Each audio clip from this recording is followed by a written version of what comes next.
Commandos. Cornbone Blake's most ambitious attempt ever. But 3 years and several $1,000s later, it's still not done! But why is that exactly? Well, we'll tell you. The story can be traced back several years. One could blame this man, David Merrill. He created the Ozone Commandos comic book the movie is based on.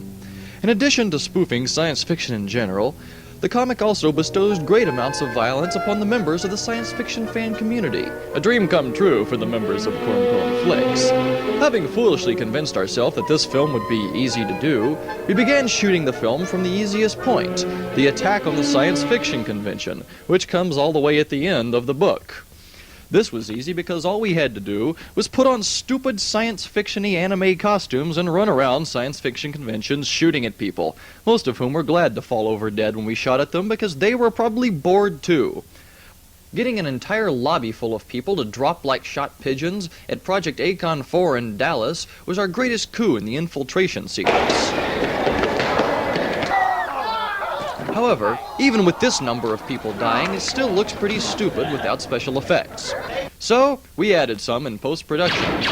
Now you could almost imagine it was a scene out of Star Wars, if Star Wars was shot on cheesy videotape. After that, it started turning into real work.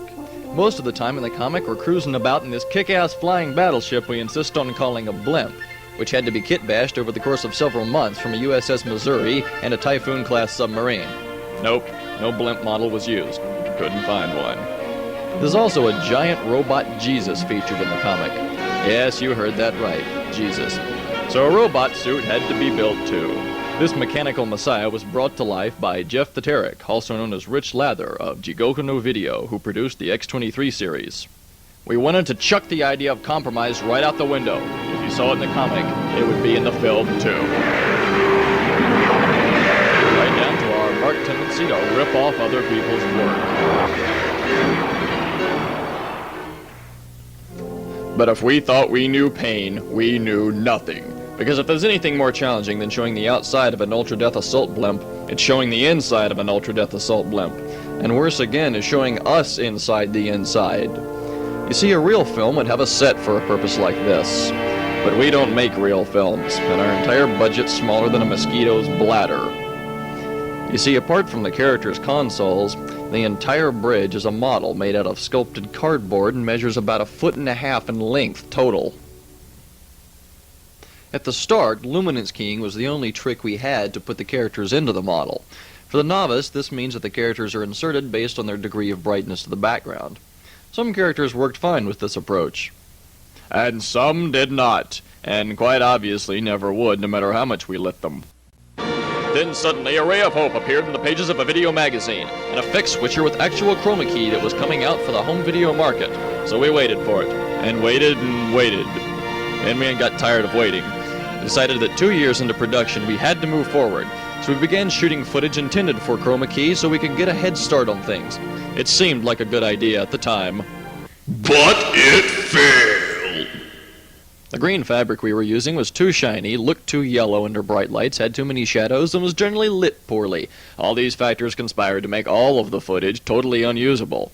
After trying to salvage the fabric approach a few times, we finally junked it and paneled the basement in green plywood. It worked a lot better until we discovered chroma key problem B. A scene that looked very good live could look lousy from the recorded playback due to the decreased resolution.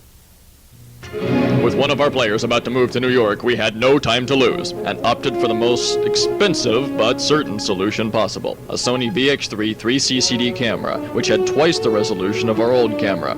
At a price tag of $3,800, it was worth more than my car. But finally, the chroma key nightmare was behind us. Seems like only last night that evil power wiped out our base. Yeah. Of course, I took out level 5, too. Well, yeah. Clear the storm front. The unidentified object is here at the very edge of our visual detection range. Put it on the main screen. Give me closer vision. Oh sure, you can tell it's fake. But for Cornbone Flicks, it's not that bad. By systematically removing all of the green in the background, we can put the characters on top of any scene we want. We can even composite us into stock footage that was shot as many as several years prior. Sort of like Forrest Gump, only about 10 times less convincing. But what the hell? As I said, we got no budget, off ours.